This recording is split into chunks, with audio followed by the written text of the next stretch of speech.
Her hand shook as she stood outside the small shop, her clothes no longer clean, her hair no longer shining the way it once did. People walked past her as if she was invisible. Once her name opened doors. Now no one even looked at her face. Inside the shop, a kind old shopkeeper watched her quietly, noticing what others ignored. He didn't know her story yet. But soon, his simple kindness would change both of their lives forever. Before we begin, hit subscribe. It's appreciated. Her name was Alina. There was a time when her life looked perfect from the outside. She lived in a big house with tall windows, wore clothes that always looked new, and people greeted her with respect. She worked in a company where her voice mattered, and she walked with confidence everywhere she went. But life can change faster than we ever expect. Sometimes it takes only one moment, one decision, or one storm that nobody sees coming. Alina lost her job first. She thought she would find another, but days turned into weeks, and weeks turned into months. Slowly, the savings that once seemed enough began to shrink. She sold things quietly, one by one, trying to hide from the world that she was struggling. Pride can be heavy like a stone. She never asked anyone for help. She believed she could fix everything on her own. But life did not soften.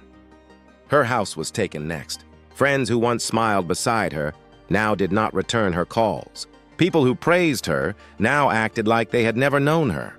Sometimes, when someone falls, the world turns away too quickly. Alina found herself living in a small, rented room in a part of town she had never walked through before. The streets were louder, the buildings older, and every day felt colder. She tried to find work, any work, but everywhere she went, she was judged before she could speak. Her clothes no longer looked rich. Her skin no longer glowed. People saw only what they believed someone like her deserved. One afternoon, tired and hungry, she walked past a small shop she had never noticed before. It was simple and quiet, the kind of place most people pass without thinking. The shopkeeper, an older man with gentle eyes, watched her. Not with pity, not with judgment. Just with quiet understanding. If you were in her place, what would you have done? Tell us in the comments. Alina began passing by the shop every day. Not because she needed anything from inside, but because it felt like one of the few places where she didn't feel invisible. The man behind the counter always looked up when she walked by. He didn't look away like others. He didn't stare either. He just saw her. And sometimes being seen is the first step toward healing. His name was Mr. Rahman. He had run that little shop for more than 30 years. The shelves were filled with simple things: tea, bread, soap, old candy jars, and a few handmade items from local people. The place smelled like warm spices and something sweet. It reminded Alina of a time when life felt safe, when she still believed that good things stayed. At first, Alina only stood outside. She watched through the window, resting her tired feet. Days later, she would step inside just to look around. She never bought anything. She didn't have the money, but she moved slowly through the shop, touching things softly as if trying to remember what normal life felt like. And every time she turned to leave, Mr. Rahman would simply nod. No questions, no pressure. One morning, Alina fainted outside the shop. The world had been spinning for hours, but she ignored it, thinking she could push through. Hunger makes the body weak in a quiet, painful way. When she fell, it wasn't loud. No one around stopped to help. People walked past, pretending not to notice. But Mr. Rahman noticed. He stepped outside, helped her sit up, and guided her inside. He didn't ask why she had no money. He didn't tell her what she should have done. Instead, he brought her a small bowl of warm rice and lentils, placed gently on a wooden table.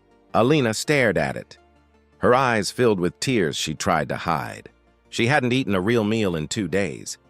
But she still hesitated. Pride is strange like that. It sits heavy even when the stomach is empty. Mr. Rahman walked back to the counter and gave her space. He didn't watch her. He didn't make her feel ashamed. And because of that, she finally picked up the spoon. The meal tasted simple, but in that moment it tasted like care. After that day, she came back more often.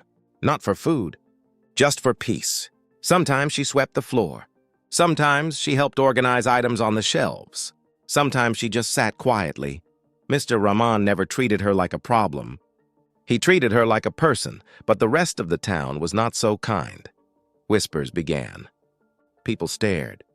They pointed. They spoke loud enough for her to hear. That woman. Wasn't she rich once? How low she has fallen. She must have done something wrong to end up like this. People loved turning others' pain into cruel stories, believing suffering was always deserved. Even customers urged Mr. Rahman to send Alina away, fearing her presence would hurt his shop. But Mr. Rahman refused to listen. One afternoon, a woman entered the shop and sharply told Alina, "You should not be here. People like you should learn your place." The cruel words crushed Alina, reminding her of how far she had fallen. She lowered her head, ready to leave. But Mr. Rahman stepped forward, calmly saying, "Everyone has a place here." The woman left in angry silence.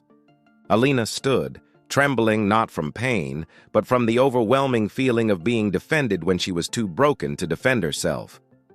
The world outside remained cold, full of judging eyes. Yet inside Alina, a quiet change had begun. A small seed of hope was planted. Though the town grew louder with its harsh judgments, Alina continued to work, feeling useful, feeling like she could still belong in the world. That morning, a group of customers were gathered near the counter. Their eyes shifted toward her when she walked in. The air felt heavier than usual. She could feel their thoughts before any words were spoken. One of the men pointed at her and spoke loudly, making sure she could hear every word. "I remember her. She used to act like she was better than everyone. Now look at her, helping in a shop. Life has a way of putting people in their place." A few others laughed.